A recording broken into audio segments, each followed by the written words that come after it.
Yeah. Yeah.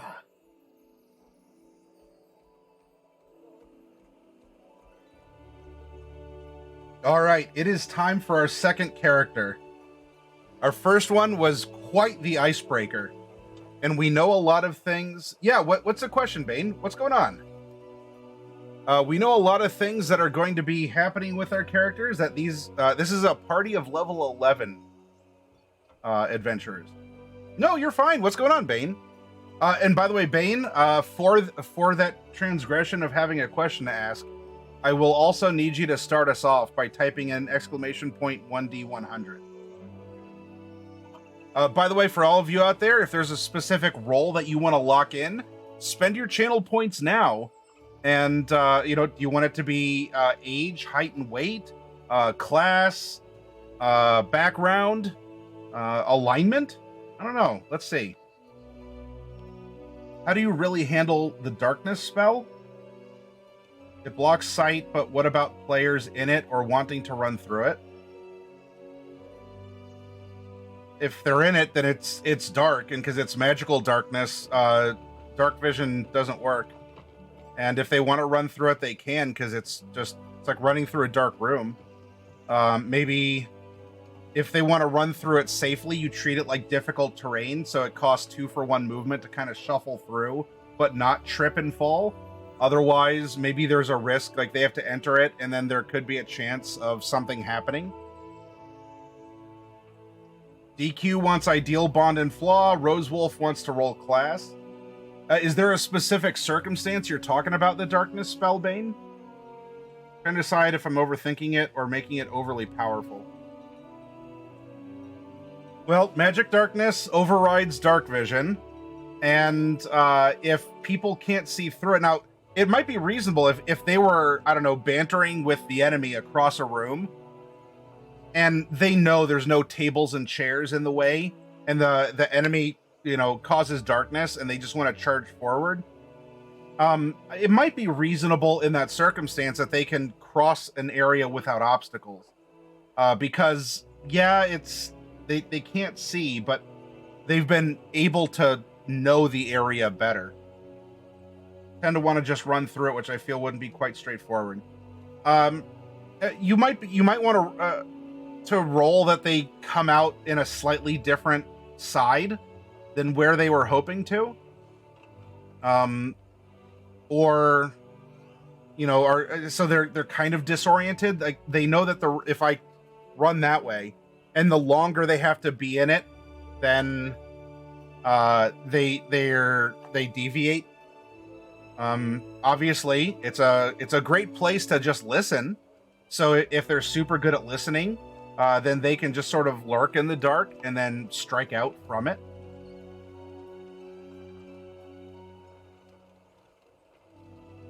Difficult terrain might be enough, although it's not, but I think that expresses what it's like walking through an area that you may have passing familiarity, but it's still, if you don't want to fall over, then just treat it like difficult terrain.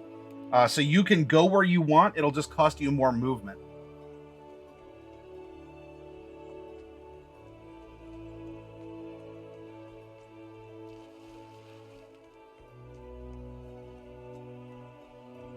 Yeah, well, I mean, tailor and alter it to the circumstances, but I think it's very reasonable to have people who want to fight, or like fighting in it, of course, because you can't really see, would either be impossible depending on what you're trying to do, or might be a disadvantage.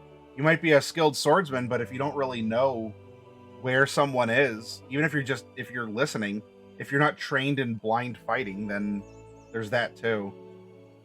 So yeah, some other things can happen if they're in effectively a blinded condition. All right, Bane, can I get a !1D100 roll from you, please? And thank you for your question. I hope I was able to provide some independent third-party verification that you're not being some tyrant. 45. All right, we have a female character. And hey, Jenny, good to see you again. Make them roll a die to see how off course they are. Yeah, something like that. Jenny, would you type exclamation point 1D9 in chat?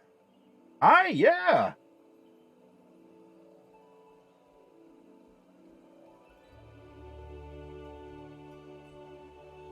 Oh, all right. We have a tiefling. There we go. Congratulations. We have a female tiefling, and we were using balanced odds for this.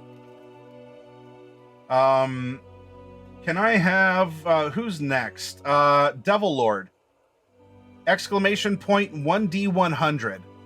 We're using balanced odds for this party. Maybe not traditional heroes. We were inspired by the raid from Gaming Zed and Nazero earlier. That one's already been claimed, Raven. You're gonna have to be quicker on the draw and choose something else.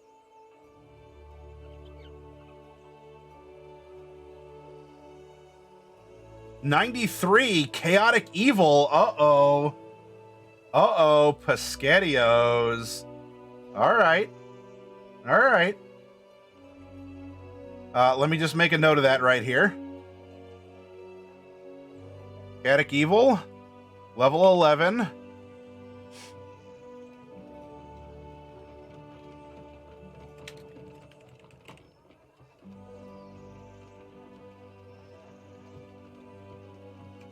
All right. Yep, we can do personality then. All right. Now, are we taking ability score improvements or feats? And to answer that question, who do we still... Mancheetah. Mancheetah, are you here? And if so, can I get a percentile roll from you, please? Exclamation point 1D100.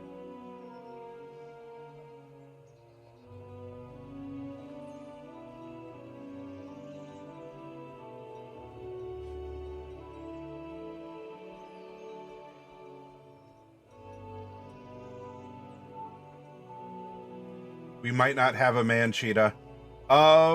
Who else then? Who is with us? Bagger, are you still here? Travesty, are you here?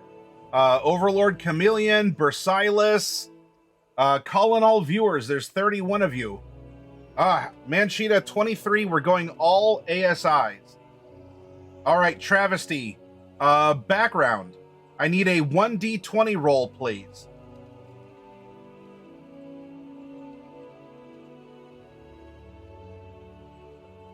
You need the 1 in there.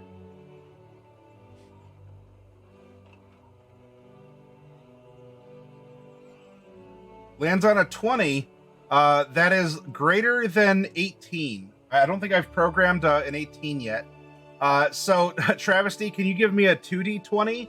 And the first number under 18 or under, we'll take.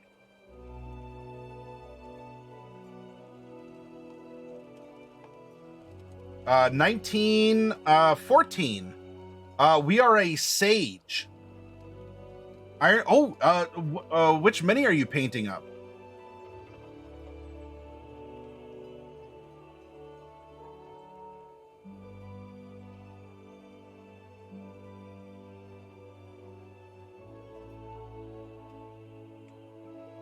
We are a sage. Also, we are medium-sized. Now... Oh, you are? Oh, Iron Chef. If you're willing to take work in progress pictures, I would love to see how she's coming along. Iron Chef, real quick, while you're already typing on your keyboard, can I get a 1D8 roll from you? Yeah, personality, Raven, we're at that point. 2D8, please.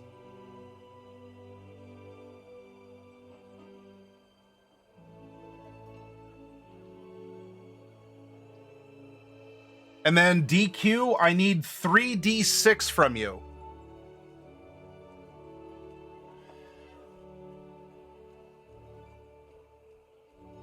Iron Chef gives us a 9. All right, Iron Chef Lord, you get your choice of which kind of sage are we. As you're painting, you may not have your player's handbook. You may not have your player's handbook open. If you do, then, I mean, take a look at it and choose. Otherwise, whoops, I scrolled too far.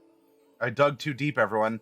Otherwise, Iron Chef, you can choose to re-roll the 1d8 or your choice of Alchemist, Astronomer, Discredited Academic, Librarian, Professor, Researcher, Wizard's Apprentice, or Scribe.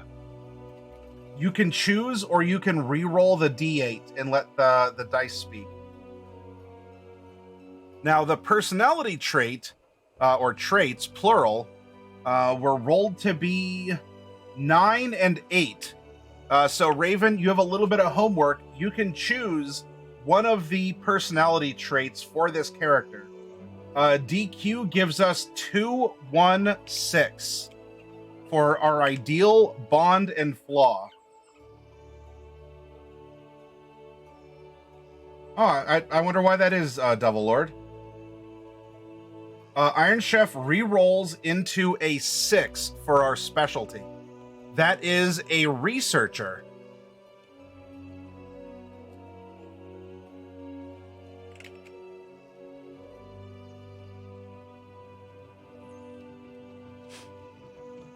Excellent. All right, it is now time for the class of this character, and that is going to Rosewolf of the Book Devouring Horde. Rosewolf, please roll exclamation point 1d12.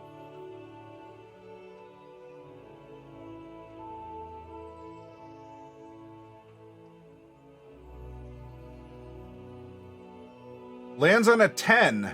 We are a sorcerer, and in particular, go ahead and roll a d10, Rosewolf, exclamation point 1d10. 1 through 5, it's Draconic Bloodline. 6 through 10, Wild. If you get 11, your choice. Lands on a 2. We are a Draconic Bloodline sorcerer.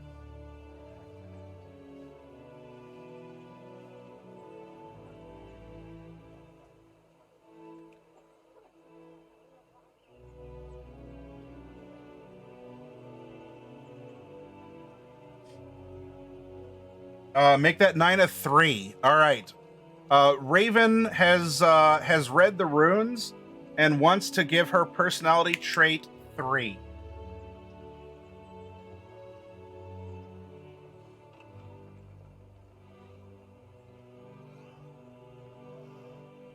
Okay. Now we come down here to Tiefling.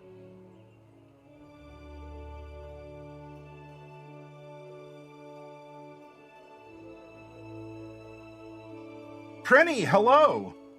Prenny, would you please type exclamation point 1D100 in chat?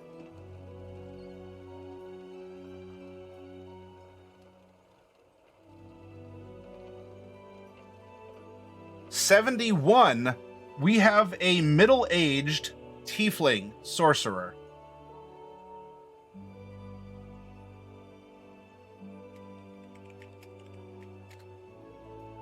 And chronologically, that is 47 plus 1d21 years.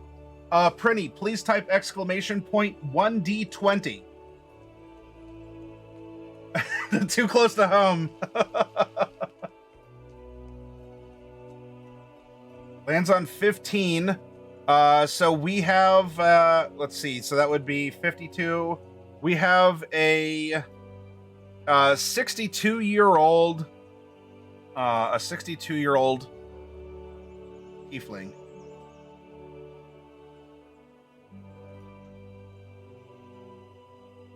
Freestyle. Would you please type exclamation point 2d8? And who else did I have? I was calling out people and...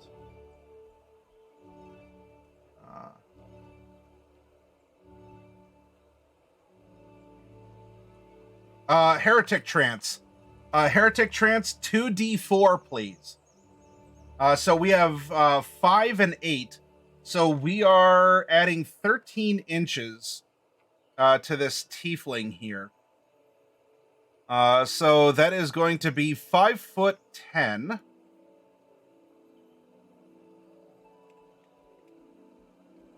And Heretic is giving us a weight multiplier of 7. So we have 7 times 13. So we have 21. We're adding 91 pounds. Right?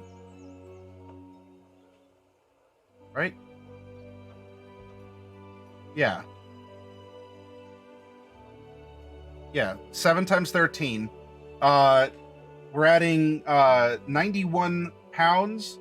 So she is 201.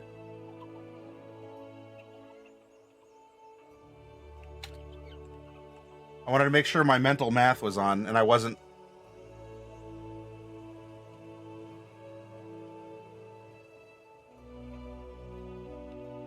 Yeah, because we have to add to the base weight of 110.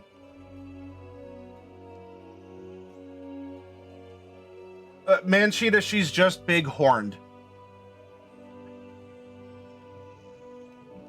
She's big horned. It's okay.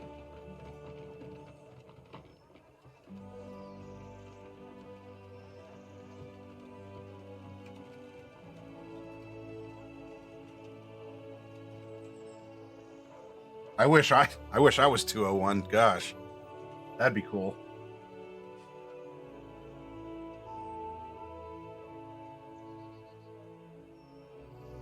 Okay, now that we have the smattering of random data points, what say you that we link it all together?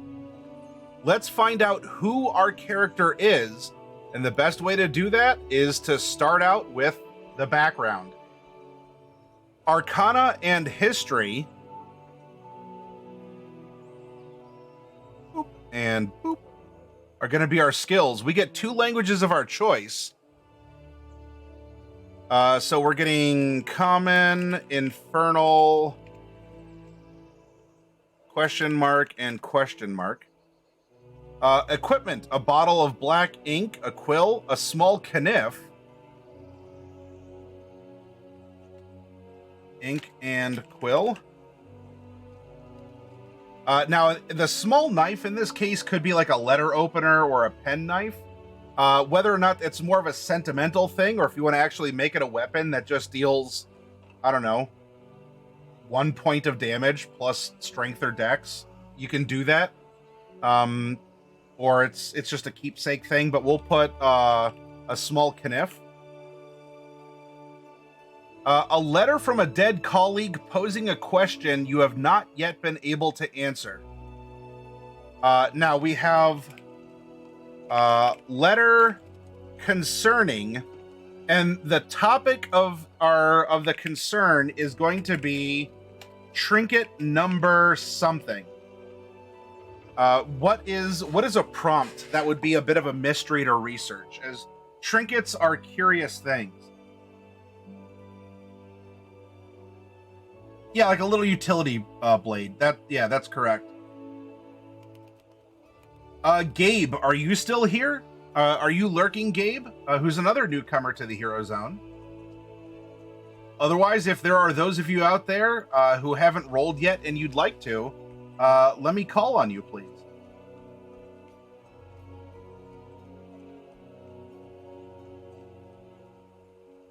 Yeah, your friend Dave asked if it was true that your dad was a secret spy.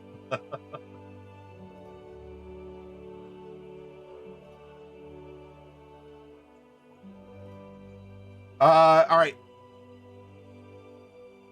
Heretic Trance, you are a woman of mystery. I would like to know the mysterious trinket that is the topic of the dead letter from our friend. Exclamation point 1D100, please.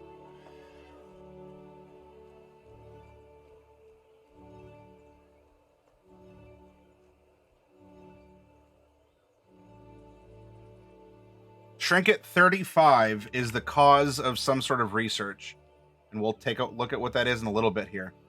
We also have some common clothies. as well as a belt pouch containing 10 gapas.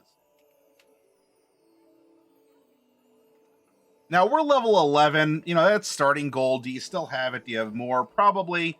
But, you know, we're going by the book for what it is. Now, our special feature is Researcher.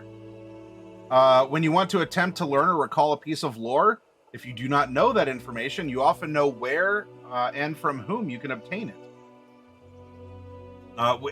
That is a very, very useful skill.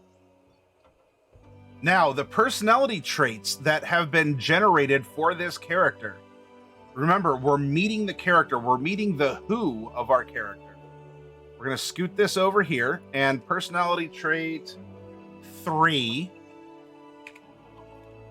I'm used to helping out those who aren't as smart as I am, and I patiently explain anything and everything to others. And number 8, I'm convinced that people are always trying to steal my secrets.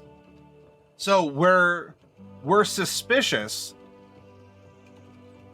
We might be a little haughty or conceited that we are very smart as well, as we patiently explain anything and everything to others. Yeah, exactly. We have an actually. Yeah, probably a very paranoid character. Now, her ideal is 2, beauty. Ah, here we go. I called it last character. How can you have... Matt, you literally have a chaotic evil character. How dare you? The sheer audacity of having beauty as your ideal when the word good in parentheses is after that entry. You cannot have an evil character believe in beauty. What is beautiful points us beyond itself toward what is true. An ideal could be something you currently hold, or it could be something that you're striving to achieve.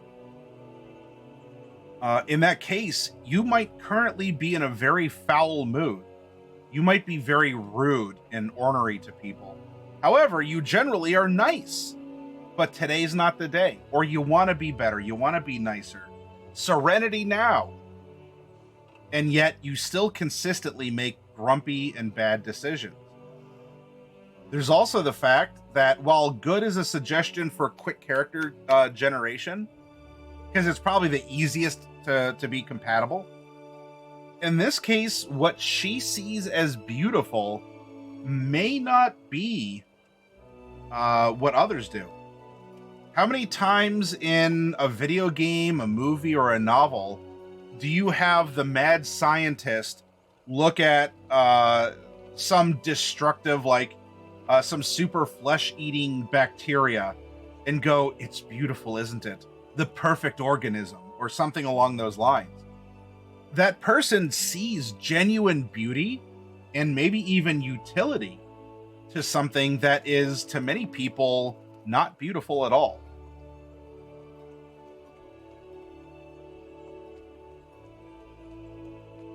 It could be that they're willing to go to great lengths that to protect that beauty or truth. Yeah, Jenny. And look, if with that alignment, you tend to be selfish and impulsive.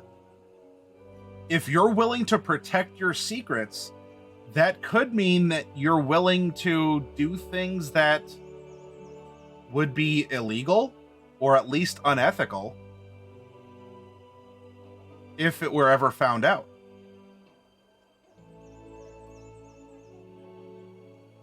You can play a chaotic evil character and not need to burn down every orphanage you walk past and kick every puppy in the street. You don't have to just kill people. You can, but you don't have to. This could be someone who is a very high-functioning sociopath. no one may suspect her of the things that she researches or does, or her methodology. And she herself doesn't see anything wrong with that methodology or the subject of research. And so she doesn't act abnormally because it's not an abnormal thing. When you reach that certain point of detachment, either a clinical detachment or just a detachment from society, and you become that sociopath, you can do something horrendous and go to the bar afterwards, and you're not sweating, you're not looking around. It's normal to you.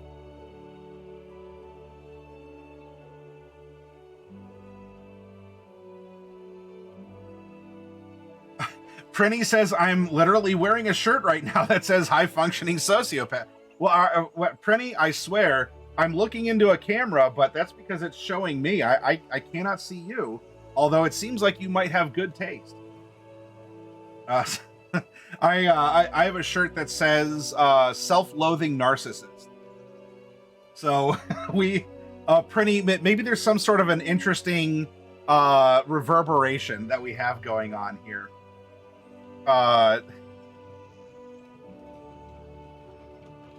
Devil says, I bet she tells people to invest in cryptocurrency. Next up is her bond, which is number 1. It is my duty to protect my students. Now, she might have students, though she is a researcher. Maybe she's a field researcher or something. You know, while yes, there is a professor as a sage specialist, students could mean people who don't currently exist, or who are remote or imaginary, or it is my duty to protect my students because it's a future aspiration. I want to go with what the prompt is, but we can step 1 or 2 steps sideways from it if we need to in our interpretation.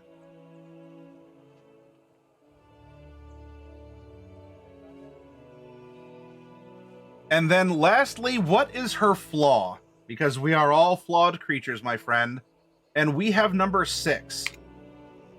I can't keep a secret to save my life or anyone else's.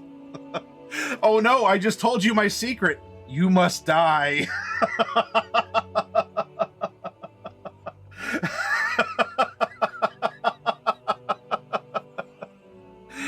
I'm convinced that people are always trying to steal my secrets, but she can't keep them also. Now, again, that might be kind of an interesting detachment, or to play into paranoia.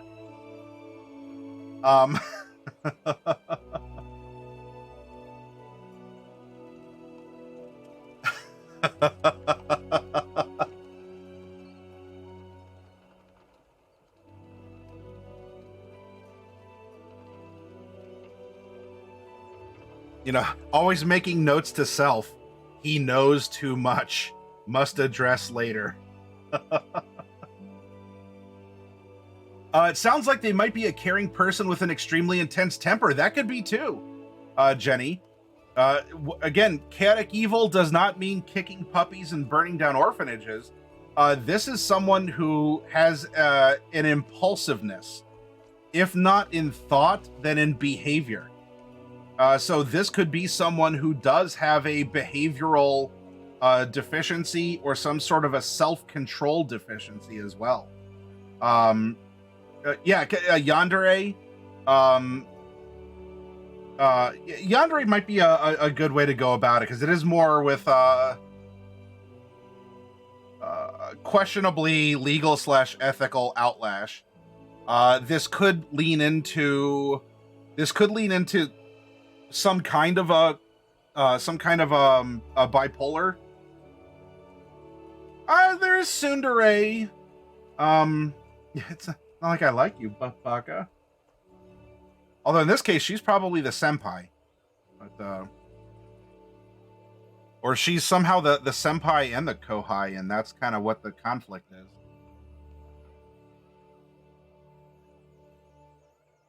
righty. Well, we have a very dynamic character. So, she's 62. She's a researcher. I'm used to helping out those who aren't as smart as I am, and I patiently explain anything and everything to others. I'm convinced that people are always trying to steal my secrets, but I also can't keep a secret to save my life. Maybe that's why we write it down, and we're really jealous if people look at anything that we have, because we know if we speak, we can't help but reveal our research, and that can get people into trouble and or into the death. Beauty, what is beautiful points us beyond itself toward what is true, and it is my duty to protect my students. So we do have someone who is caring, but also maybe to some ultimately selfish end. Oh, a little bit of dissociative identity disorder. This is Asuka from Evangelion, asks Prinny. I suppose we can put her in an inflatable red suit and find out.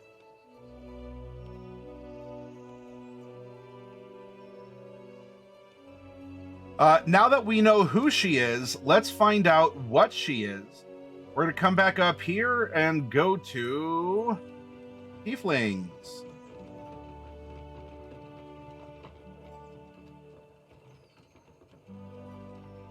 Tieflings get an intelligence boost of 1 and a charisma boost of 2.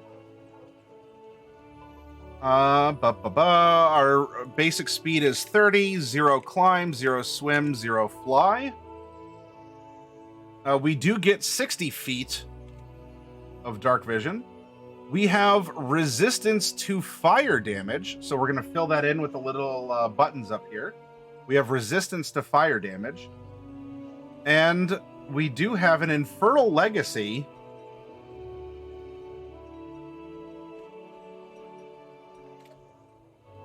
We know the Thaumaturgy cantrip.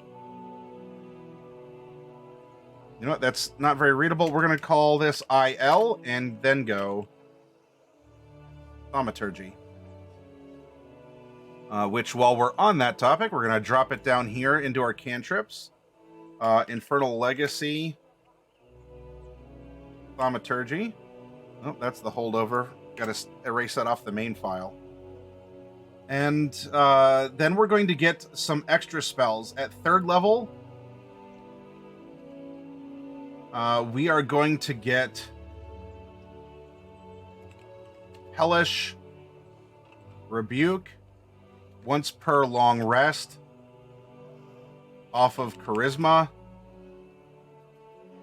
And then also, we're going to get Darkness.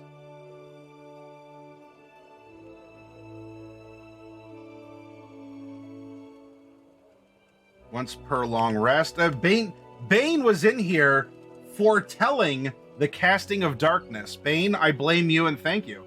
I love it when the story writes itself. Based off of Charisma.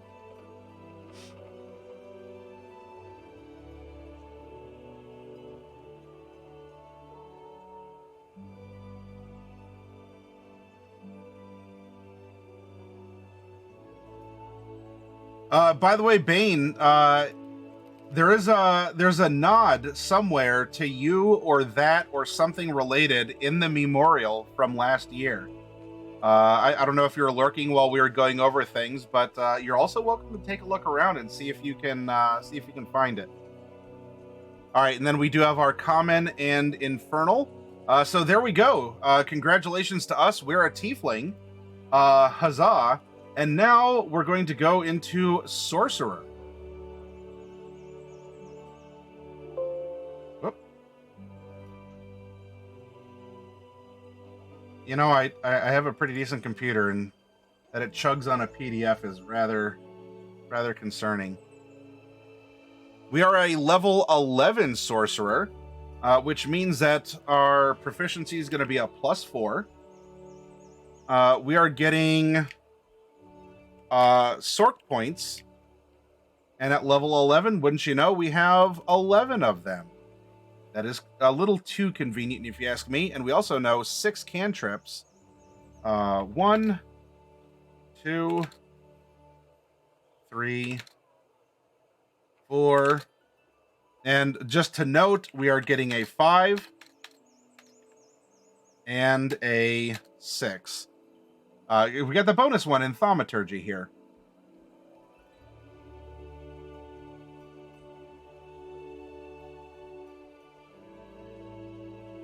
But fortunately, on the actual page here for spells, it's a little bit more generous.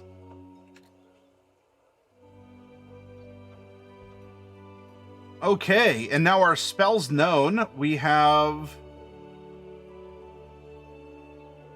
4, 3, 3, 3, 2, and 1. 4, 3, 3, 3, 3, 2, and 1. Whoops. 2, 1.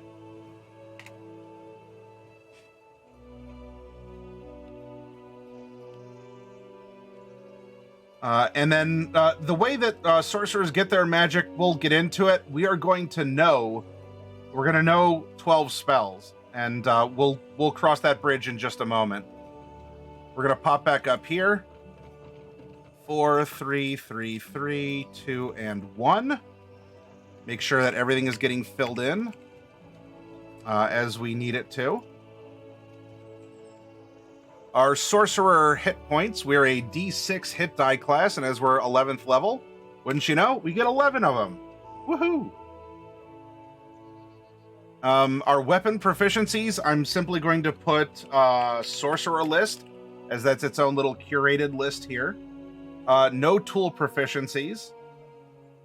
Constitution and charisma are going to be our saving throw proficiencies.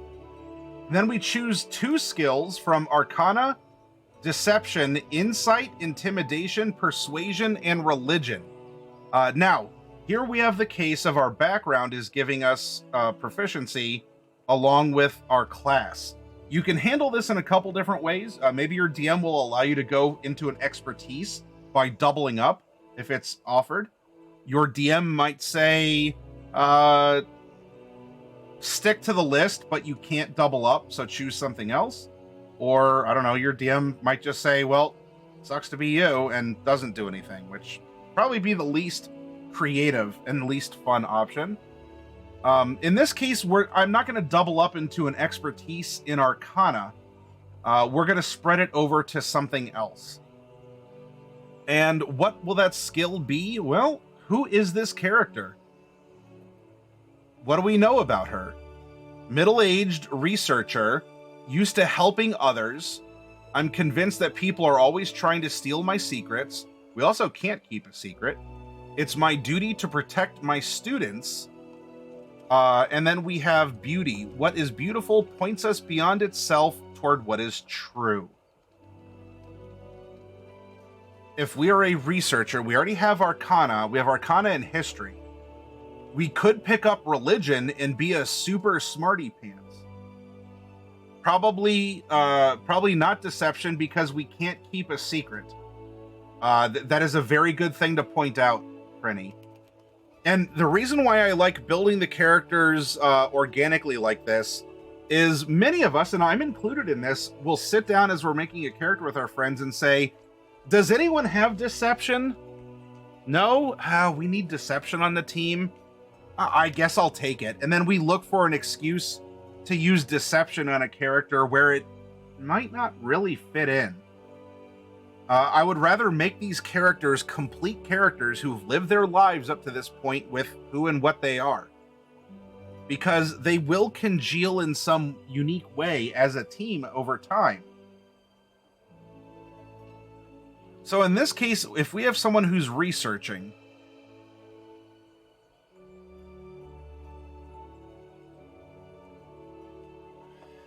I think she is very self-absorbed.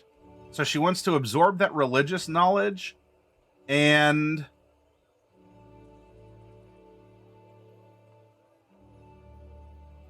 I patiently explain everything to others.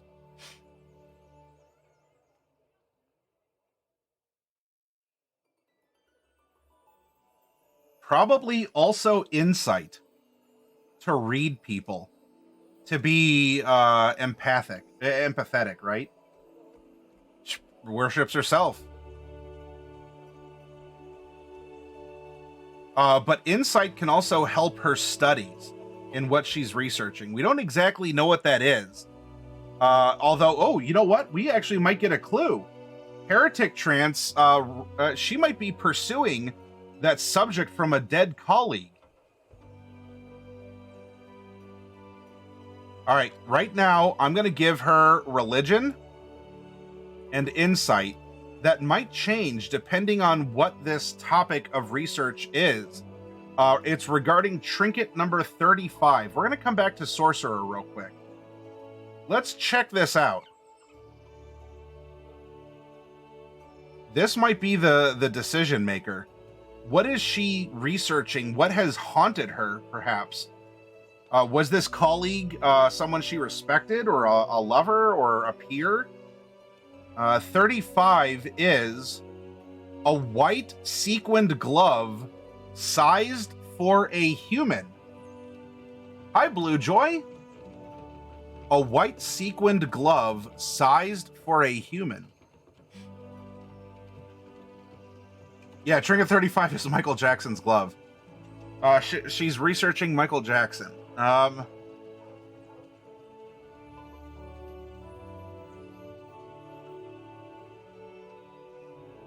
So if that leads to maybe the disappearance or death of this colleague,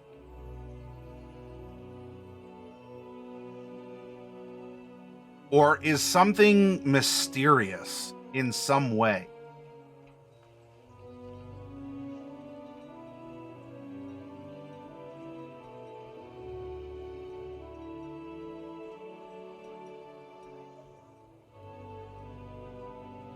I think I still like insight. I'm liking insight still. Unless... Ooh.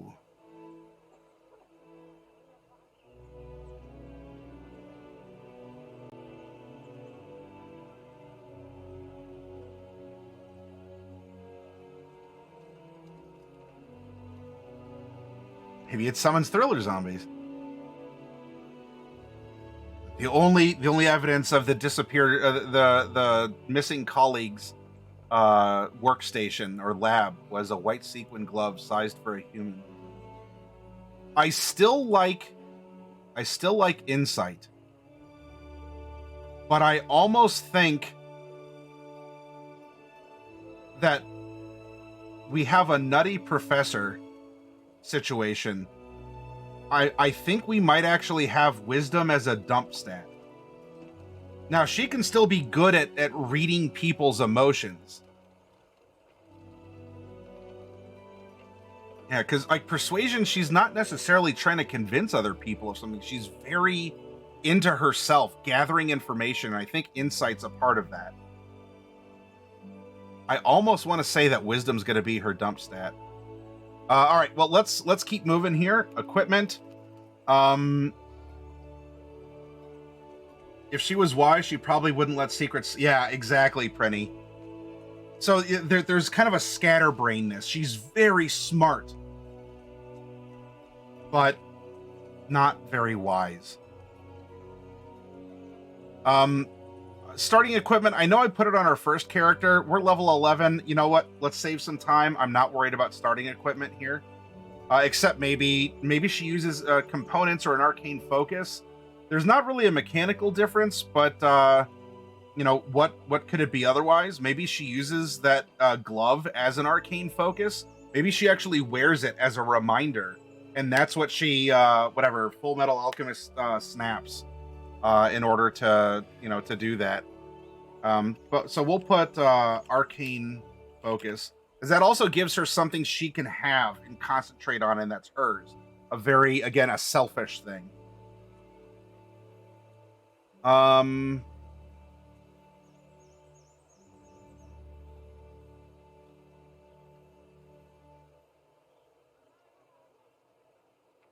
right, we get font of We didn't really get anything that didn't already get noted for race. For class, we get Font of Magic. And we also get Meta Magic here. At 3rd level, you gain the ability to twist your spells to suit your needs. You gain 2 of the following Meta Magic options.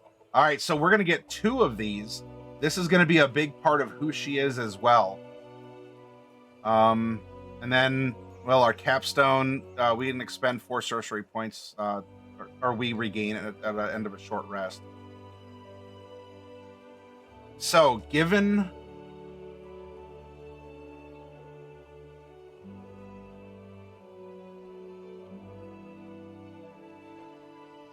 you can protect some of the creatures from the spell's full force. She protects her students. It doesn't mean she won't cast Fireball in the small room, but she will protect them. That could be a very strong contender.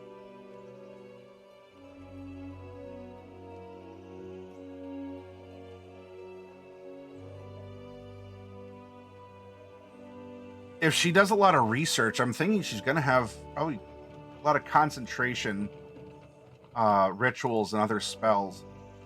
Actually, she didn't get ritual casting as a sorcerer, does she? Just like concentration and stuff.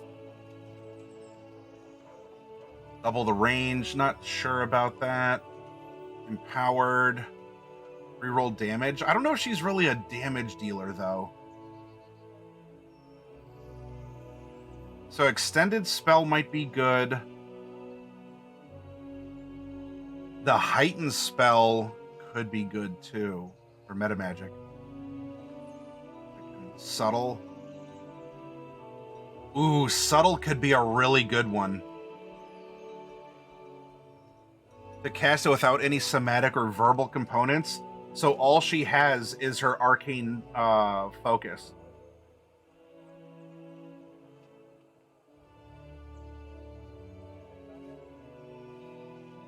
Because I don't think she's an unlimited power type of sorcerer here.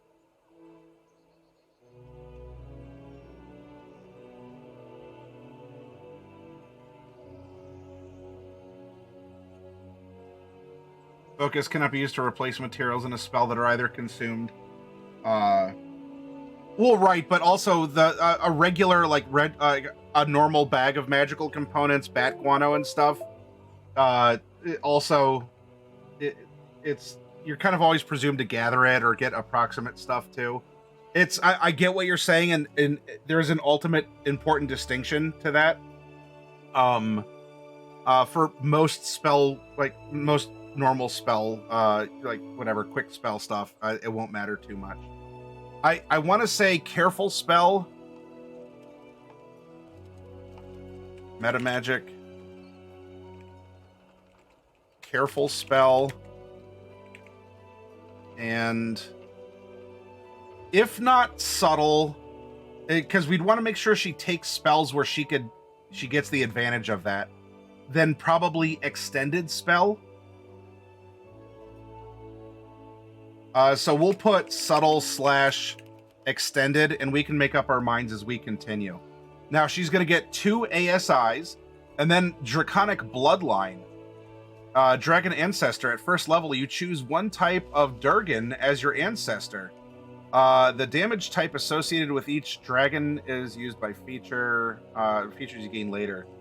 So we gain resilience as magic flows through your body. It causes physical traits of your dragon ancestors to emerge.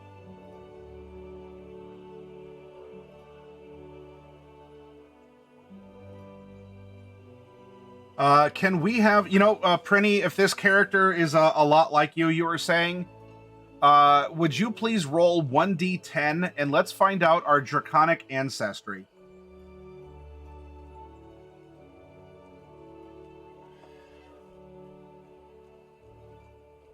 Six. 1, 2, 3, 4, 5, 6. A gold dragon.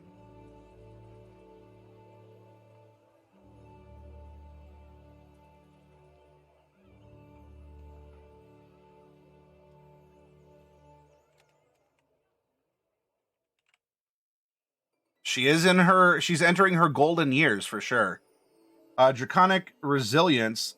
So AC is 13 plus Dex, which is going to come in handy up here. 13 plus Dex for armor class. And hit point maximum increases by 1 and increases by 1 again whenever you gain a level in this class. So we know for sure that we're going to get an extra 11 hit points as well. Elemental Affinity, starting at 6th level. When you cast a spell that deals damage of the type associated with your Draconic ancestry, you can add your Charisma modifier to 1 damage roll of that spell. At the same time, you can spend 1 sorcery point to gain resistance to that damage type for 1 hour. Now, in this case, she's already a tiefling, and how would you handle this? Again, your DM might say, well, sorry, it is what it is, or give you resistance, which already cuts it in half. Maybe resistance plus charisma if you have double resistance, or maybe your DM would just say, you know what, I'll make you immune to fire. That's fine. You know, in all honesty, fire is the most resisted and has the most immunities against it. Giving a player immunity to fire damage it doesn't mean that they can't, swim in a volcano, because they'll still die in that regard in many ways. But that's up to you to work out with your DM. If we have double resistance, do you count it as like 1.5 resistance? Is it resistance plus charisma, or is it just like, it is what it is? But we are going to get elemental affinity. Elemental affinity fire.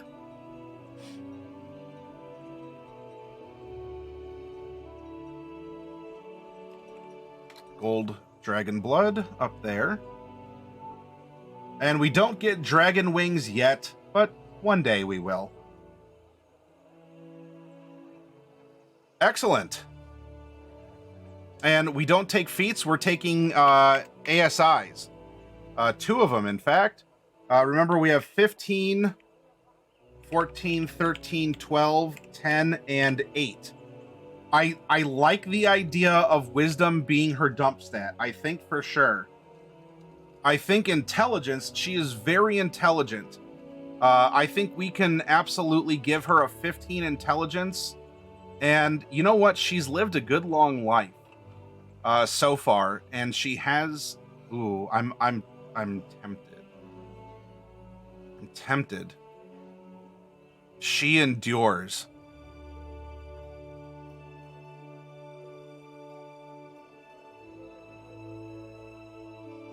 So what if we go...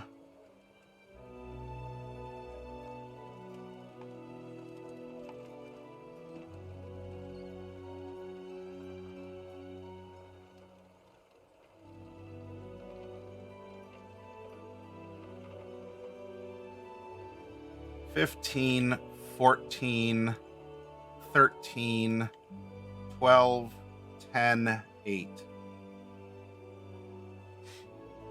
I don't know. Do you like that spread?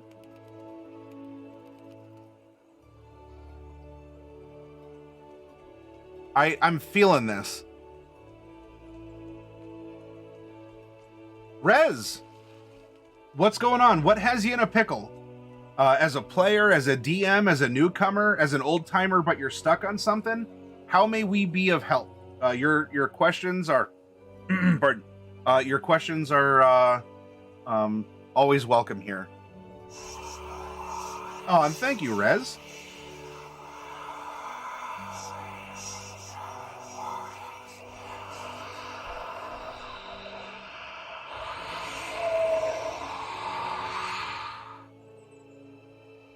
Blue Joy says, my stepdad has a PhD in material science and engineering. His thesis was a full-size textbook that was like 3 or 4 inches thick. He is the embodiment of the absent-minded genius. Then, Blue Joy, tell me if hopefully my instincts are on, or that you can completely see this character. This is going to give us a 16 charisma, a 16 intelligence, and then we are going to have 4 points from our 2 ability score improvements to throw into scores here. I for sure believe that as she has endured, we are going to put at least 1 point into con and bump that up.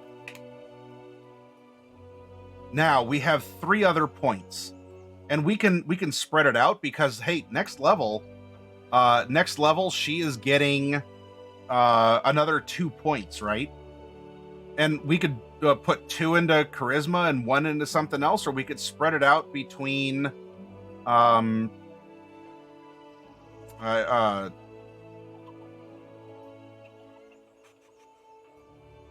point in charisma, 1 point in con, and maybe 1 point in int.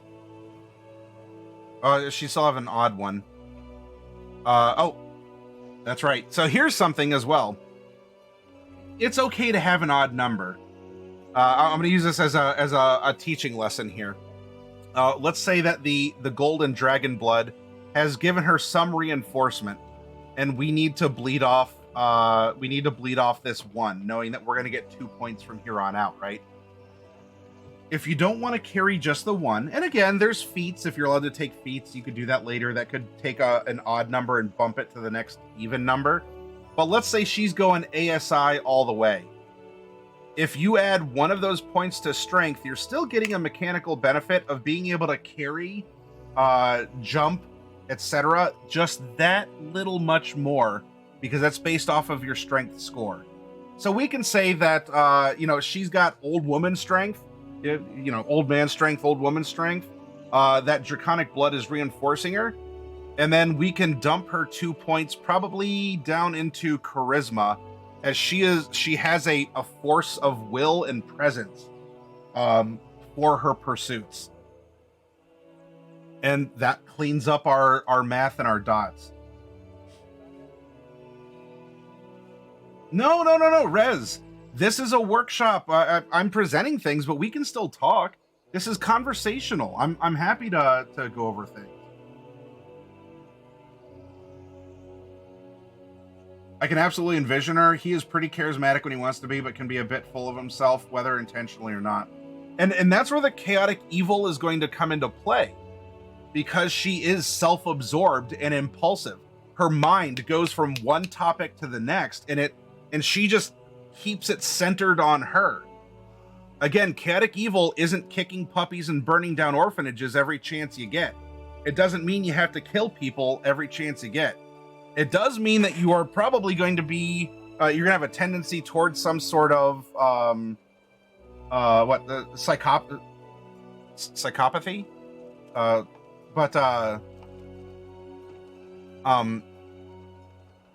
Well, we have a personality direction for her. You're attempting to run a one-shot, the Delian Tomb. I'm sure you've heard of it for my fiance and nephew. I read it can be ran with 2, but I'm stuck. Do I make the enemies weaker, or do I attempt to start them at a higher level? My nephew made a quick character, and basically the goblin could one-shot him with the AC and HP he had. I haven't heard of that adventure. But look at it this way, Rez. If you're playing as like a first level character, or I don't know the scaling to this, fighting may not always be the correct route to take. Or direct fighting. They can sneak, they can talk, they can set up a trap and try and lure the goblin into a trap to help them.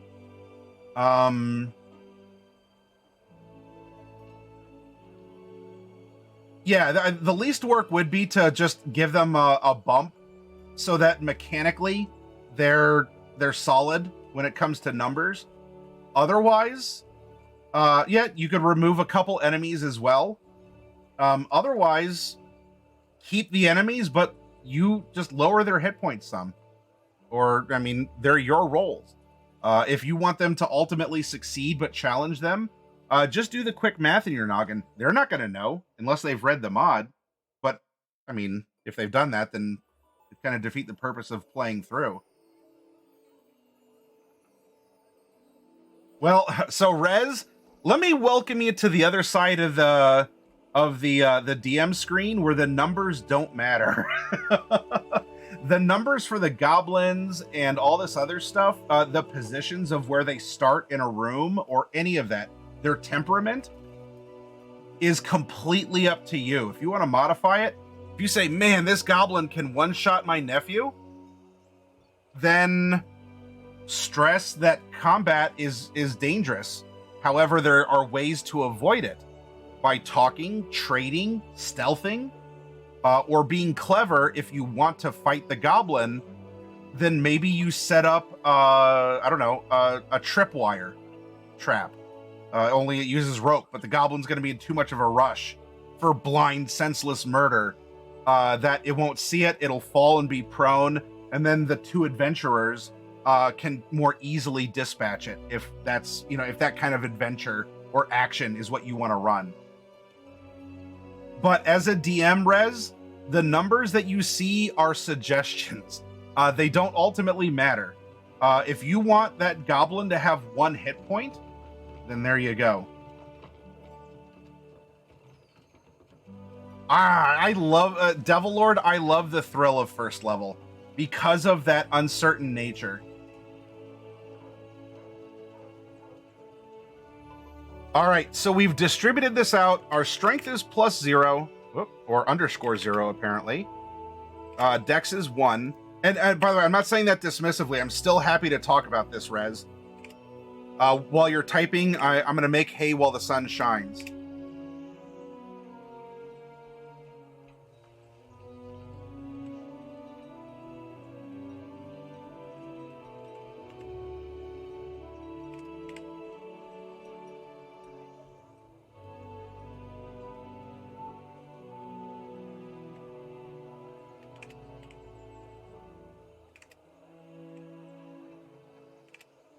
I'm already seeing a story hook involving the 2 characters we've generated. One is a masked or costumed performer, and the other person is trying to track down someone who wears a bedazzled white glove. And so maybe the gnome might know about this character. And in that case, so it makes you wonder, right? When you make a party, you're like, oh, you have a chaotic evil person in the party, they're never going to work together. In this instance, she's probably using our multi-classed cleric fighter to her own ends. And so in that case, she's not just going to murder him, but ultimately she's using him for her own benefit. And he gets to go on an adventure. So why not? So they're both being fulfilled for 2 different reasons. Our armor class is 13 plus dex, which is 1. So if we're not wearing armor, our AC is 14. Our hit points, we get all 6 at level 1. Then for our remaining 10 levels, we take half plus 1 if we're using the average. Then we have, for all 11 levels, we get a con mod bonus, and this is what our formula looks like. So we have 40, 22, this becomes 33, this becomes 73, this becomes 79 hit points. Our initiative is +1, our passive perception is 10 plus mod, so our passive perception is 9. That might also be why her secrets get out, if she doesn't hear people coming up behind her. She's murmuring to herself. Any strength-based attacks we make are simply going to be at a +4 if we're proficient. Any dex is going to be a +5. Our spells are based off of a charisma, and that's going to be at a +8 with a DC of 16 because you add 8 to that. I'm not going to worry right now about picking out our cantrips in order to keep this moving along here. But we have cashed in our standard array. And we come down here. We cast off of Charisma. We said 16 to save and +8 to attack. And then we have Sork points. We have 11 of them. All right, spells prepared. Ooh, it's not complex, but I'll give a standard layout, and then we can talk about the fact that you can replace them along the way, so you can see how things would lay out in a natural progression versus tweaking it along the way.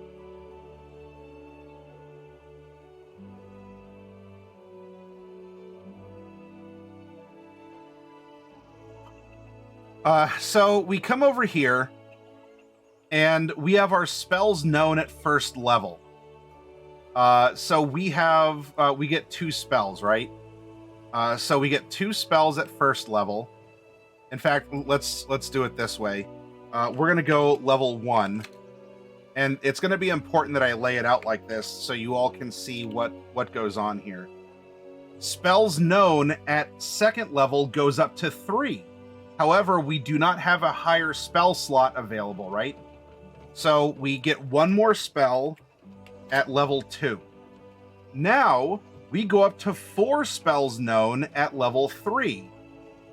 And you can see here, now that we have 2nd level spell slots, we can fill in here. Or we could put level 3 here and not here, meaning that we have spell slots to ramp up the power of spells that can do that, but we only have level 1 spells. But let's just take it at the natural progression, because we can talk about the placement of things as well.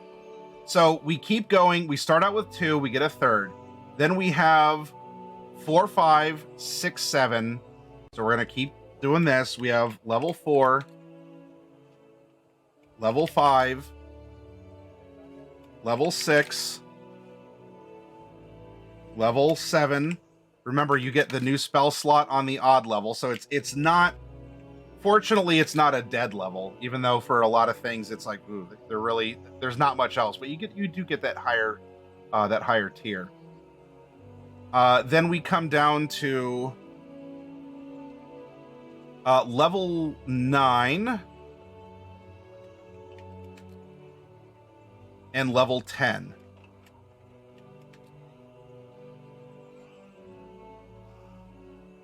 All right, now when we hit level 11, hey, we get a new tier. We can get 1 6th level if we want. Remember, it can go into any lesser one. But you'll notice that if we go higher, if we were to take this to the end, level 12, we don't get a new spell. But we do on 13, but not on 14. We do on 15, but not on 16. We do on 17, and that's it. Are they dead then? You can't get new magic. How are you don't get a mutable spell list like druids and clerics and such. When you level up, you can replace a spell that you have. So while you don't get more known spells, your number of known spells is fixed. If you're not using a spell that you thought you would, you can swap it out, and so you can drop something. So you get a little bit of modularity with the spells that are inherent to your body. And the reason why it's done like this is because these spells are from you. They're born of your blood or your Eunice, which is also why bards cast off of charisma. It's based on them, their mood, their feeling, their projection outward from themselves. And so, we do grow and change over time as I'll say humanoids in D&D, as humanoids, but there is still ultimately a fixed quantity to us, even though there's some modularity. I hope that explains how things go. So remember, at any point in time, if you go, you know what, I'm never gonna, I'm not interested in these spells. So instead of going 13, 15, and remember 17 was the last new spell you get, and so it goes 1, 1, and 1. You could drop them into lower ones, and you can also, move other things around, 1 per spell per level. And of course, you could talk to your DM, and your DM might say, "I don't care. Change it up as you will," or line up something where, I don't know, your dragon DNA gets mixed up, and so do your spells, and you go from there. So this is what a standard sorceress outlay would look like, even though it's very possible that our level 8 spell goes over to a level 2, and that we want to swap out the spell that we got at level 3 to be a level 5 on the same level we got our level 10 spell, because you can change one thing and then add a spell if you get a spell too. So then we would just take this. So this is, whatever, XYZ spell. And as we put our level, well, actually, we'll just max it out at level 11. We get level 11 and we want the level 6 spell. We take that opportunity on a level up to go, you know what? We haven't used XYZ in 4 levels. We're going to take that and we're going to drop that spell that we already did get. And in fact, I want a choice because I love my level 6 options for this character. So you can come over here and then instead of XYZ, it's ABC. I hope that makes sense. If you track it like this, then it could make sense. Or if you want to see, if you want to go level 3, you want to go level 3 at 11, that was your original level 3 spell that you moved at level 11. Whatever helps you track things and makes sense for you and your character. There's ways to go about doing it. For this character right now, I'm just going to keep the standard outlay. But I hope that this explains sorcerer casting to you all. Sorry, Rez, let me get back, because we have our finished character now, so I should be able to give you a little bit more input. However, chat might have already beaten me to it. Well, see you in a second here. Let's read.